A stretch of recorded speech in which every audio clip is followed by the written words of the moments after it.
Salut tout le monde, c'est Alice d'Alice. Je profite de préparer le tutoriel de la poche Eugène. C'est une petite gigoteuse sans manche pour bébé. Pour vous expliquer comment faire pour froncer un tissu. Puisque ici à la ceinture, on va avoir besoin de froncer la poche pour la fixer à la ceinture. Alors, pour ça, il va vous falloir déjà la partie basse. Donc là c'est une poche, mais ça peut être une jupe, ça peut être une manche, enfin voilà. Et donc, on va coudre au point de bâti 2 coutures parallèles en haut du tissu, sur la partie qu'on veut froncer, sachant que le milieu qui est entre les 2 coutures doit être à 1 cm, puisqu'on a une marge de couture de 1 cm. Donc là, j'ai fait celle-là, celle du haut à peu près 7 mm, et celle du bas à 1,2 mm. Grosso modo, hein, mais bon, voilà, on n'est pas sur le millimètre près. Ensuite, donc vous voyez ici, il y a une petite marque rouge, elle est très discrète parce qu'en vrai, elle est de l'autre côté. Voilà. Et j'ai fait pareil de l'autre côté, ici, voilà. Et j'ai fait aussi pareil sur ma ceinture. Donc, j'ai marqué les milieux de chaque côté. Bon, là, j'en ai pas, c'est la couture. Et donc maintenant, l'objectif, ça va être d'épingler la ceinture sur la poche. Donc je fais ça et je vous reprends tout de suite. Bon voilà, donc ça y est, j'ai épinglé tout autour. Donc vous voyez, j'ai bien veillé à aligner mon repère ici avec celui de l'autre côté. Voilà, on voit bien ici. Et donc je l'ai fait pour les 4 repères évidemment. Une fois que j'ai fixé toutes mes épingles, je vais pouvoir créer les fronces. Donc pour créer les fronces, vous voyez, j'ai ici les 2 fils de mes 2 coutures qui se font face. Je vais prendre les 2 fils qui sont du même côté. Donc celui de la couture du haut et celui de la couture du bas. Je les prends ici et je vais tout simplement tirer.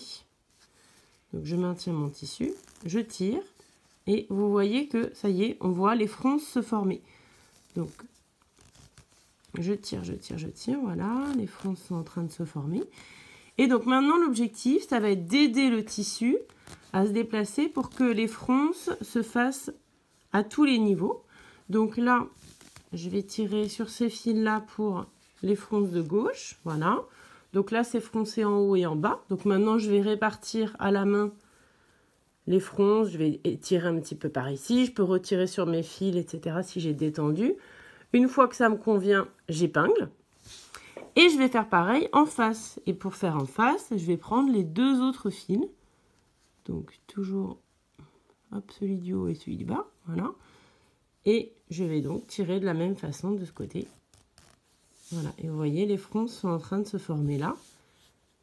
Et donc je vais répartir mes fronces sur tout le tour de la ceinture pour que ce soit bien équilibré. Voilà. Donc là, comme l'ouverture est petite, je n'ai mis que 4 épingles. Mais par exemple, pour une jupe, je mets beaucoup plus d'épingles. Pour une jupe, je vais aussi marquer le milieu ici. Donc pareil sur le tissu d'en dessous. On peut même encore marquer le milieu après.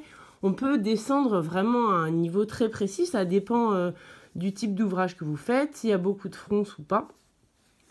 Donc voilà. Et puis une fois que on va avoir réparti les fronces, donc là, je vais faire ça et tout épingler. Et ensuite, je vais vous montrer comment on finit. Voilà. Donc j'ai mis toutes mes épingles. Donc vous voyez que j'ai bien réparti toutes les fronces. Alors bon, là il y a de la ouate, hein, donc c'est plus difficile de se rendre compte si les fronces sont correctement réparties. Si vous faites une jupe par exemple, on voit bien hein, si on a bien réparti les fronces ou pas. Et puis maintenant on va tout simplement coudre donc à 1 cm du bord, puisque c'est la marge de couture que j'avais prévue. Donc je vais faire une couture tout le long. Et puis ce sera terminé.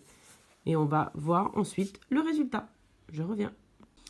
Et voilà, donc j'ai cousu la ceinture à la poche. Donc là, c'est un point de bâti, mais normalement, on fait une couture au point droit classique. Hein. Et on voit bien, quand on retourne, qu'on a bien des fronces qui sont correctement réparties. Et puis, donc, ça nous fait une jolie finition. Donc voilà pour ce petit tuto du fronçage. Vous pouvez retrouver le tuto de la poche Eugène, ici présente, sur ma boutique shop.alicebalis.com. À plus, salut!